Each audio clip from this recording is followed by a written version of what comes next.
because the State Department didn't want this op on record, the job had been handed off to Aegis with its superior track record.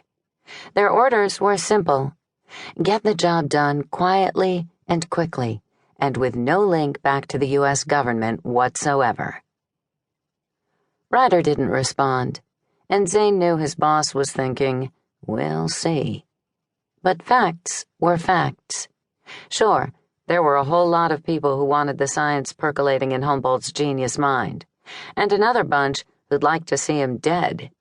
But the ones who mattered just wanted him back in the States, alive and in one piece.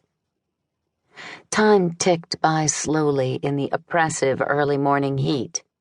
Zane could all but feel the adrenaline from his teammates stationed around the compound. And though he tried to stay focused as he waited, he couldn't stop his mind from drifting back to the last time he'd worked with Carter, to being stuck in that rundown apartment in Beirut he'd shared with Carter and Juliet, to the months of running surveillance, blending in, fighting back the boredom, to the nights he'd been alone with Juliet when Carter had been out, to the laughs, the looks, the heated moments that never should have happened. "Jesus," he whispered, "you are such a fucking moron." "You say something?" Headley piped in his ear. Shit, he was talking to himself again. He cleared his throat, peered through the scope again, and put all thoughts of Juliet out of his mind for good. "Remember, boys," he said, "slow is smooth, smooth is fast." "Hoorah," Landon Miller murmured, the only communication the former Marine had uttered since they'd set up in the perimeter. As the team went black, Zane said a quick prayer they'd be in and out in seconds rather than minutes or hours.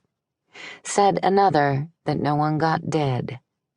He shifted his finger from guard to trigger, lined up the compound sentry in his crosshairs, and just as the last second passed on his watch, he fired once, killing the south end sentry with a barely audible pop. On the north end, he was confident Ryder had just accomplished the same. He was out of the tree and across the wall before the sentry's body hit the ground, repelling the cement structure as quickly as possible, and bracing his rifle against his shoulder as he crossed the dew-covered grass. At the southwest corner of the compound, he caught up with Headley's group coming in from the side and pointed up, signaling the hostage room they'd identified earlier on the second floor. Miller and Stone tossed ropes up and over the second-story balcony, the grappling hooks catching the balustrade and securing tight. Zane followed Headley to the second floor, waiting in silence as the other two men climbed up and over the railing.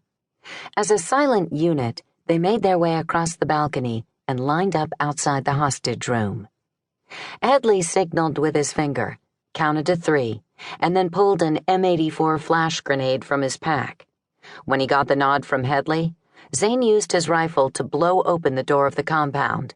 Headley jerked the pin from his grenade and tossed it into the room. A roar shook the building and echoed through the darkness, followed by a blinding flash of light intended to disorient those inside. Zane was the first through the door, sweeping the right side of the room with his gun.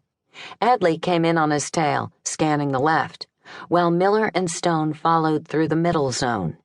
Shouts echoed around them. Zane caught sight of 2 hostages tied in chairs in the center of the room. Then the tangos, 2 on the right, 1 on the left, all 3 scrambling for weapons in their confusion. He fired 2 double taps, shifted his weapon to the second target, and fired again. The shots hit dead center in the chest, dropping the captors with quick pops. "Clear right," he said into his shoulder. To his left, he heard 2 more pops and saw the last captor go down. "Clear left," Headley echoed in his earpiece. "All clear," Miller followed from the middle of the room. "Who's there?" The man in the chair turned his head from side to side, his vision obstructed by a black bandana tied at the back of his head. "The cavalry." Zane yanked the blindfold from Humboldt's head. The man blinked several times. He was thin from weeks in captivity.